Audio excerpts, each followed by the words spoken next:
오늘 대림절 첫째 주일을 맞았습니다. 대림절은 한자로 어떻게 쓴다겠습니까? 기다릴 때, 이 말 임자입니다. 4주 동안 오시는 주님을 기다리는 절기입니다. 중요한 일을 앞두거나 또 귀한 사람을 맞으려면 철저하게 준비합니다. 그렇죠. 소위 부동 타지 않도록 눈에 띄지 말아야 할 것들도 다 정리합니다. 주위 환경뿐만 아니라 마음가짐도 정결하게 합니다. 옛날 이스라엘 사람들은 무교절 절기를 지킬 때 얼마나 엄격하게 준비했는지 특이한 전통이 하나 있었다고 합니다. 여러분, 무교절이 어떤 절기입니까? 무교, 누룩 없는 떡을 먹는 절기 있는데 어떤 누룩도 눈에 보이지 않게 하라, 이 명령을 지키기 위해서 집에서 쓰는 질그릇을 다 깨뜨렸다고 합니다. 여러분, 질그릇과 사기그릇이 어떻게 다릅니까? 질그릇, 사기그릇은 겉면이 울퉁불퉁합니다. 그렇죠. 그렇게 울퉁불퉁한 표면에는 곰팡이, 즉 누룩이 생길 수가 있으니까 다 깨뜨렸다고 합니다. 얼마나 철저합니까? 이처럼 철저하게 말씀을 따르는 자세만큼은 우리가 배울 만한 것 같습니다. 대림절은 특별히 4가지 희망, 평화, 기쁨, 사랑을 주제로 하는데 이번 주는 희망을 주제로 말씀을 준비했습니다. 대림절은 이렇게 주변 환경뿐만이 아니라 몸과 마음을 다 정결하게 하는 절기라고 했는데 여러분, 우리의 마음을 정결하게 하는 방법 어떤 것이 있습니까? 어떻게 하면 우리의 마음이 깨끗해집니까? 성경은 회개할 때 깨끗하게 된다고 말씀합니다. 요한일서 1장 9절입니다.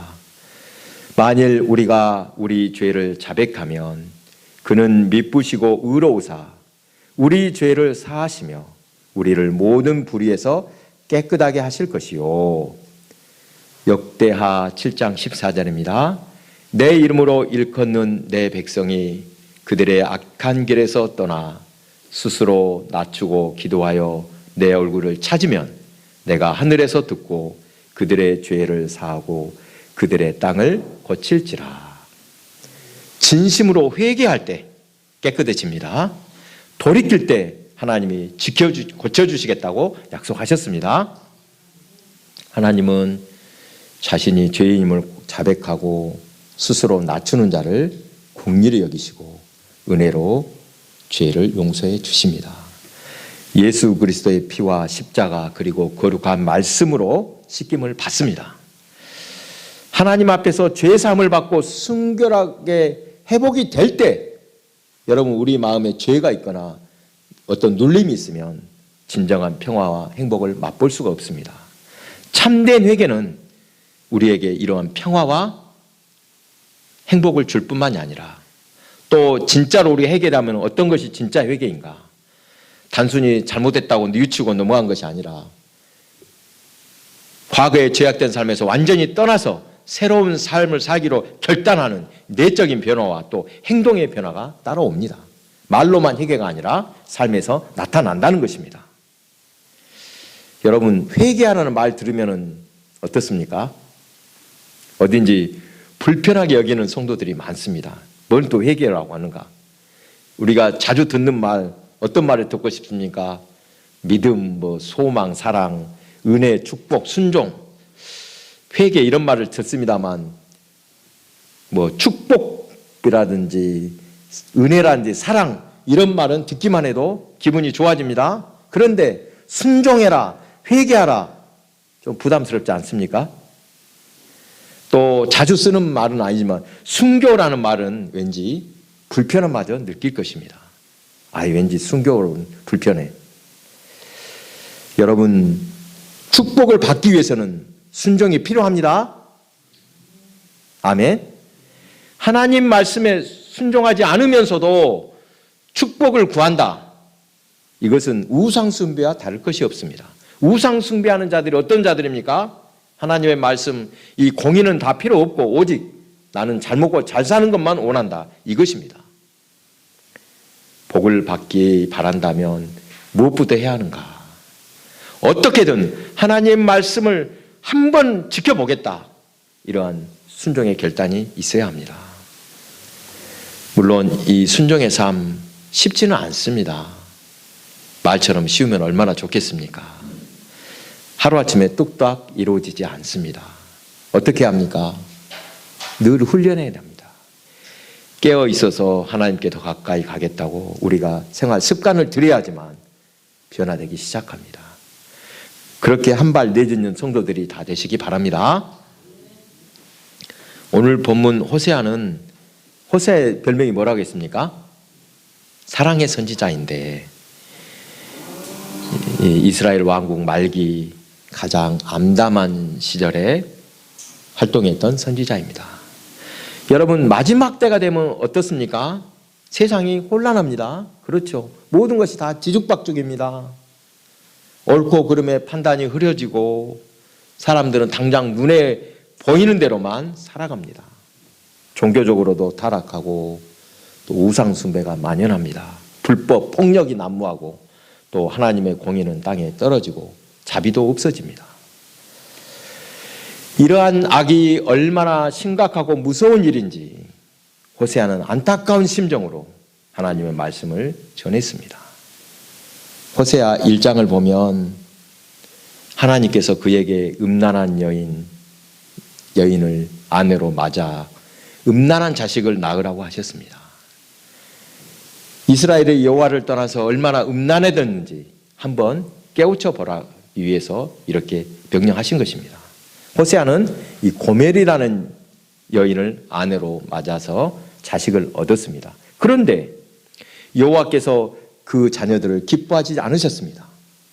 왜 그랬습니까? 그들이 다 부정한 자식, 즉 호세아의 자식이 아니라는 것입니다.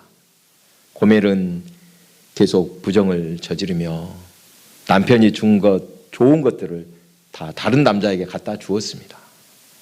이것은 여호와께서 이스라엘 백성들에게 은혜로 준 것을 바알의 신전에 바치는 모습을 말씀하신 것입니다. 하나님께서 은혜로 주신 것들을 바알 신전에 바치는 악을 행하고 있었습니다.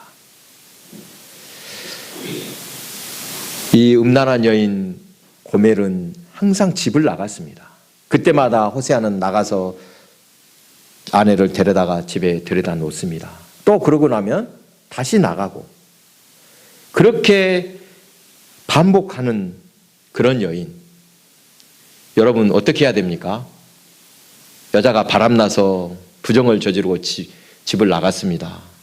한 번만 용서해 줄 테니까 다시 들어와서 살아라고 보내줬더니 또 나가고 계속해서 합니다. 어떻게 해야 되겠습니까? 그런 여인이라면 당장에 내쳐야 하겠지만 그래도 하나님은 다시 고멜을 데려다가 놓아라 하셨습니다. 끝까지 그녀를 사랑으로 보듬어 주라고 하셨습니다. 아멘. 아멘입니다. 저는 그럴 자신이 있을런가 모르겠습니다. 호세아 선지자는 백성들이 돌이켜 회개할 것을 간곡하게 외칩니다. 1절입니다. 오라 우리가 여호와께로 돌아가자. 여호와께서 우리를 찢으셨으나 도로 낫게 하실 것이요 우리를 치셨으나 싸매어 주실 것임이라. 그리고 또 3절입니다. 그러므로 우리가 여호와를 알자.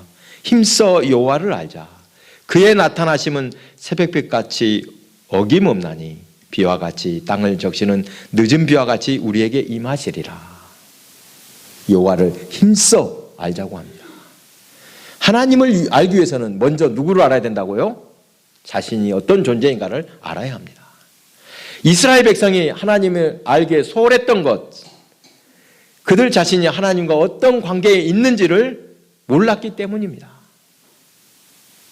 이스라엘 백성들은 하나님과 특별한 관계입니다. 그렇죠. 세상에 많고 많은 백성 중에서 그들을 택하사 하나님께서는 자녀로 삼아주셨습니다. 신부처럼 구별해 주셨다는 것입니다. 그리고 그들을 통해서 하나님의 구원과 복이 무엇인지를 세상에 알리고자 하셨습니다. 지난주에도 말씀했듯이 하나님께서 이스라엘 백성을 택하신 것, 그들이 자격이 있어서 택하신 것이 아니라고 했습니다. 다른 민족보다 선하거나 하나님에 대해서 잘 알아서도 아닙니다. 도리어 모든 민족 중에서 가장 적었기 때문에 택하셨다고 신명기 7장 7절에 말씀하십니다. 이처럼 이스라엘 백성은 하나님 없이는 제대로 설 수 없는 백성들이었습니다. 하나님을 떠나서는 살 수 없는 백성인데 그들은 틈만 나면 불순종하고 하나님을 떠나갔던 것입니다. 하나님을 떠난 인간, 하나님 없는 인생 가장 비참합니다. 죄에 빠져 죽을 수밖에 없는 인생. 참으로 불행한 것은, 정말로 안타까운 것은 고통을 당하고 매를 맞으면서도 왜 그런지 이유를 모르고 더 깊은 수렁으로 빠지는 모습입니다. 돌이켜 하나님께로 돌아오면 살 길이 있는데 호세아는 그들에게 오라 우리가 여호와께로 돌아가자라고 외칩니다. 이스라엘 백성은 하나님께로부터 멀리 떠나 있었습니다. 그들의 마음이 하나님께로부터 떠나 있었던 것입니다. 결국 그들의 죄로 인해서 하나님의 심판 가운데 망할 수밖에 없게 된 것입니다. 죄의 삭은 사망입니다. 하나님은 그들의 잘못을 분명히 물으시고 대가를 치르게 하셨습니다. 이때라도 어떻게 하자고요? 호세아 선지자는 여호와께로 돌아가자. 여호와께로 돌아설 때 살 길이 있다. 이스라엘이 어떻게 구원을 받을 수 있는지를 호세아는 분명히 알고 있었던 것입니다. 여호와께로 돌아간다는 것, 하나님을 떠나서 죄 가운데 살았던 것을 깨달아 회개하고 돌이키는 것을 말합니다.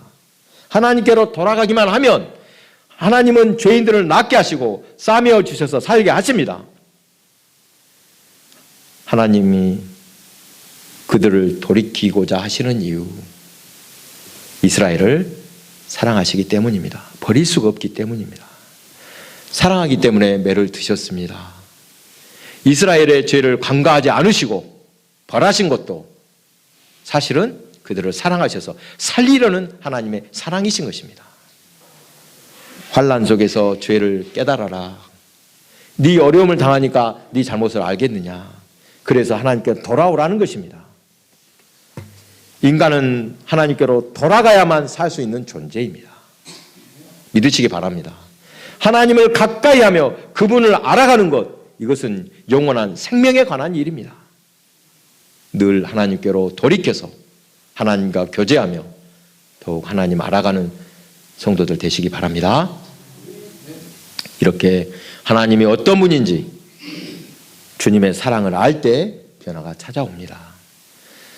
여러분, 베드로가 예수님을 처음 만났을 때 주님이 어떤 분인지를 알았을 때 그는 그 자리에서 변화되었습니다. 누가복음 5장에 베드로가 예수님을 처음 만나는 장면이 나옵니다. 갈릴리 호수에서 고기를 잡던 베드로, 밤새도록 그물질을 했으나 한 마리도 잡지 못하고 빈 그물을 싣고 있었습니다. 그때 예수님께서 말씀하셨습니다. 깊은 데로 가서 그물을 내려라. 고기를 잡으라. 그 말씀에 의지하여 그물을 내렸더니 고기가 너무 많아 그물이 찢어질 정도였습니다. 그때 베드로는 예수님이 어떤 분이신지 알았습니다. 고기 많이 잡겠다고 그러신 것이 아닙니다. 이분이 그리스도시라는 것을 알았다는 것입니다. 주님의 발 아래 엎드려 처음 고백하는 말이 있습니다. 뭐라고 고백합니까? 주여, 나를 떠나소서. 나는 죄인입니다. 고백합니다. 바로 이러한 자세입니다. 예수님을 만난 사람은 자신이 어떤 존재인지를 알게 되므로 뭐라고 고백한다고요? 주여, 나는 죄인입니다. 고백하는 것입니다. 참된 신자라면 누구나 은혜를 받고 신앙의 눈을 뜨기 시작하면 제일 먼저 무엇부터 한다고요? 자신이 죄인이라는 사실을 깨닫고 회개한다는 것입니다. 하나님께서는 우리가 잘못을 범할 때 내버려 두시지 않고 반드시 깨닫게 하십니다. 잘못을 저지르면서도 양심의 가책도 찔림도 없다면 그것은 불행한 일입니다. 나는 잘못해도 아무 느낌도 없고 아무 제재도 없더라. 여러분, 만약 부모가 자식이 무슨 죄를 해도 무슨 잘못을 해도 내버려 둔다, 못된 길로 가다 놔둔다, 어떻게 되겠습니까? 사랑하지 않는 증거입니다. 마음으로 버린 자식에게나 그렇게 할 것입니다. 자녀를 사랑하기 때문에 그냥 둘 수 없는 것입니다. 부모가 자녀에게 매를 들 때 어떤 마음입니까? 여러분, 어쩌다가 저도 매를 한번 들어봤습니다만 어떤 마음으로 매를 듭니까? 너 얼른 돌이켜라. 너 때리고 싶은 게 아니죠.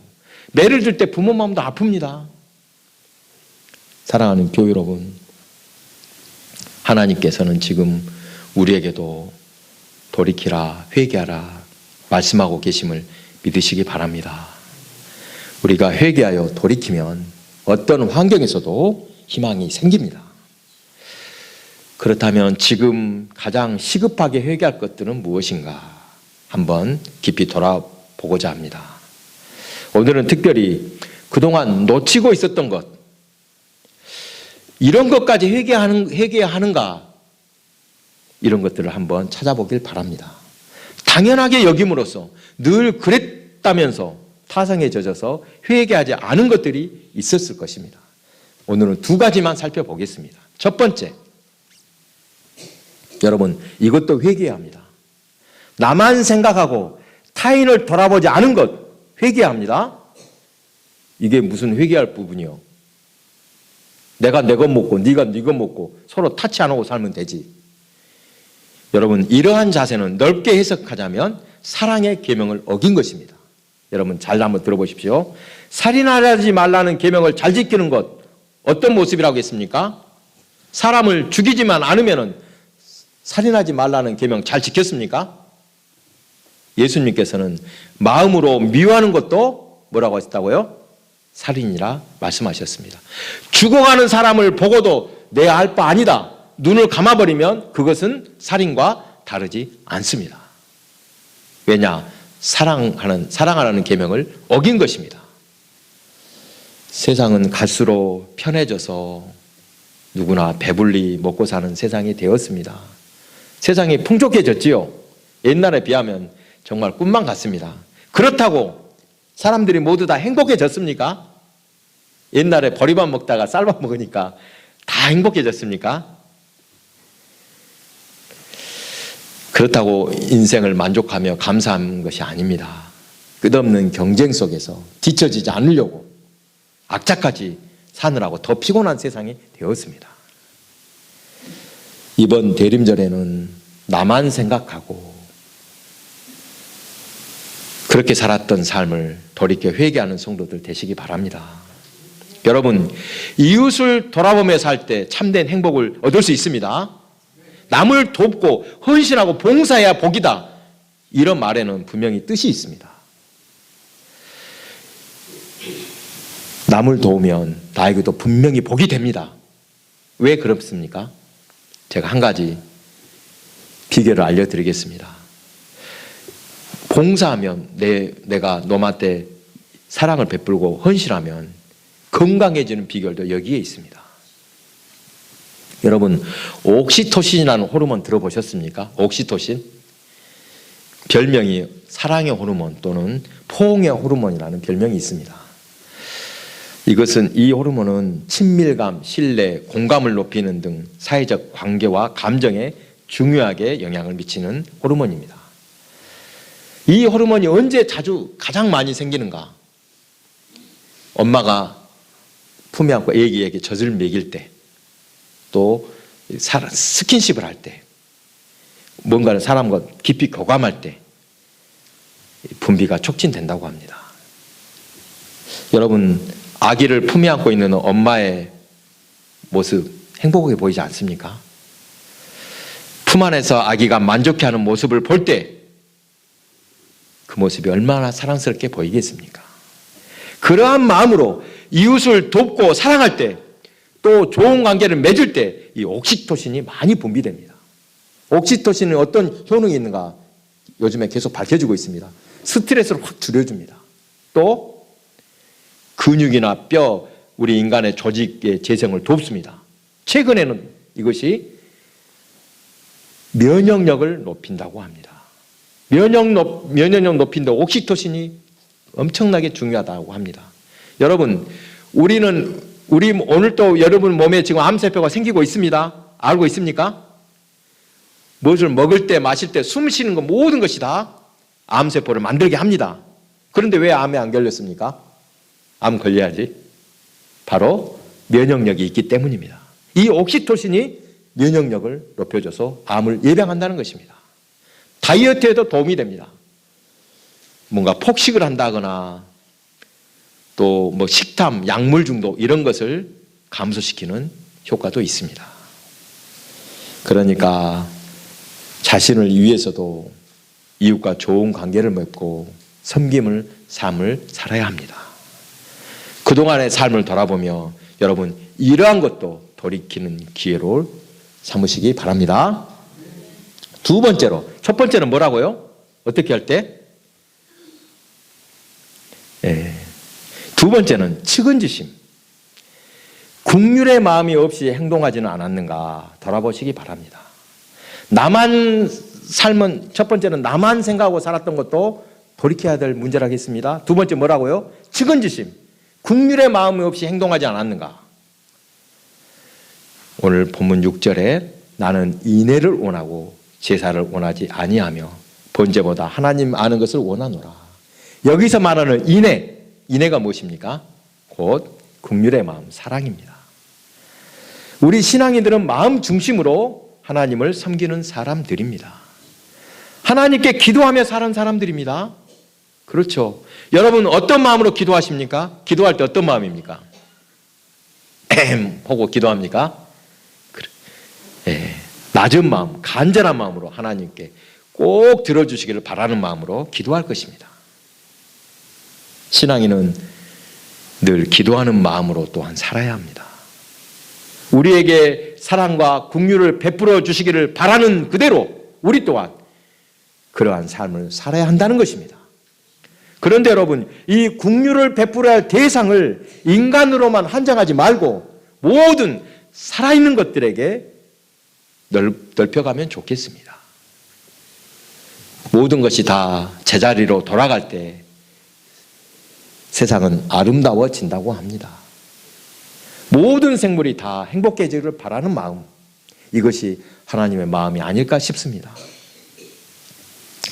여러분, 옛날 전설의 고향을 보면 하찮은, 흔히 말하는 하찮은 미물이라도 은혜를 갚은 이야기가 많습니다.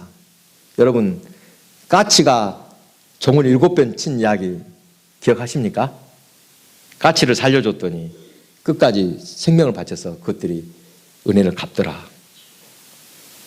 세상의 연약한 것들을 측은히 여길 때 우리도 하나님께로부터 그렇게 돌보심을 요구할 수 있지 않겠습니까? 그동안 무자비하게 살았던 그런 순간들 돌아보며 돌이키는 시간 가지시기 바랍니다. 우리 인생사가 아주 사소하고 작은 것에서 문제가 생기는 것을 봅니다. 그렇죠. 여러분, 부부싸움 할 때 무엇으로 싸우십니까? 인생을 이야기하다가 종교 이야기하고 그러다가 싸우게 됩니까? 아주 치사할 정도로 사소한 것에서 싸움이 시작됩니다. 그렇지 않습니까? 양말을 뒤집어서 던져 빨래를 통에다 넣냐 안 넣냐. 이처럼 여러분, 우리가 회개하고 돌이킬 것을 찾을 때도 중요한 문제는 말하지 않더라도 어떻습니까? 알아서 다 짚고 넘어갈 수 있는데 진짜 문제는 무엇이라고요? 사소한 것에서 시작된다는 것입니다. 남을 돕지 않는 것이 무슨 죄가 되느냐? 하찮은 미물들 불쌍히 여기지 않는 것도 죄가 되느냐? 이처럼 작은 것들로부터 우리 마음의 밭이 황폐해질 수 있다는 사실입니다. 사랑하는 교회 여러분, 대림절 첫째 주일 희망을 주제로 말씀을 나누면서 그동안 우리가 놓치고 있었던 사소한 부분을 돌이켜 보시길 바랍니다. 돌이켜 회개할 때 희망이 있습니다. 어긋난 길을 잘못 가고 있다면 어서 빨리 바르게 돌이켜야만 방법이 있습니다. 그러지 않으면 도저히 방법이 없고 희망이 없습니다. 오늘 단 2가지만 이야기했는데 여러분 방금 말했던 거 특별히 돈 드는 일입니까? 나만 생각하는 것을 돌이켜야 되겠다. 측은히 여기는 마음 가져야 돼. 돈 듭니까? 특별히 실천하기 어려운 일도 사실은 아닙니다. 마음만 새롭게 하면 충분히 할 수 있는 일입니다. 사랑의 눈으로 세상을 보는 훈련 필요합니다. 여러분 정말로 자비로운 눈으로 세상 모든 만물들 한번 보시기 바랍니다. 작은 것 하나라도 소중히 여기시고 실천하는 성도들이 되시기 바랍니다.